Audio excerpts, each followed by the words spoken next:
ওয়ালাইকুম ভিউয়ার্স, আজকে আমি আপনাদের সাথে কথা বলবো আমাদের বাড়ির আশেপাশে যে পতিত জমিগুলো আছে, এই জমিগুলো আমরা ফেলে না রেখে, যে জমিগুলোতে আমাদের অন্য চাষাবাদ হয় না, যেমন ধান, ভুট্টা, তারপর মানে আরো আনুষঙ্গিক যে আমাদের ফসলগুলো আছে, যেমন হচ্ছে পটল, বেগুন, এই সমস্ত আবাদ আমরা করতে পারি না।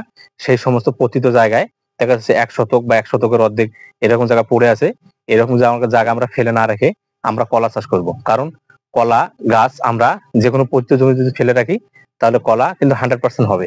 কলায় কিন্তু অতটা কলা সার লাগে, কিন্তু আমরা পতিত জমিতে যখন আমরা কলা চাষাবাদ করব, তখন আমাদের বেশি সারের প্রয়োজন হবে না, পানির প্রয়োজন হবে না। এর জন্য আপনারা বাড়ির আশেপাশে যে আপনাদের পতিত জমিগুলো আছে, সেখানে জমিগুলো ফেলে না রেখে আপনারা পরিষ্কার পরিচ্ছন্নতা করে 2টা 3টা 4টা 5টা যার যতটুকু জায়গা আছে কলা গাছ লাগাবেন। তাহলে আপনাদের বাড়ির মানুষের কলা চাহিদা পূর্ণ হয়ে যাবে। তাহলে বাইরে থেকে আপনাদের কলা কিনতে হবে না, আপনারা টাকাও বেঁচে যাবেন, এবং আপনার যে পতিত জমি আছে এখান থেকে আপনারা কিছু সফলতা অর্জন করতে পারবেন। কারণ হচ্ছে 2টি কলা গাছ থেকে যদি 2টি আপনাদের কলার পীর আসে, তাহলে এটা হলে আপনাদের পারিবারিক যে একটু কলার চাহিদা আছে, এটা আপনারা পূর্ণ করতে পারবেন। এজন্য আপনারা বাড়ির আশেপাশে যে জায়গাগুলো আছে ফেলে না রেখে কলা 2 থেকে 3টি গাছ লাগিয়ে আপনার বাড়ির কলার চাহিদা পূরণ করতে পারবেন।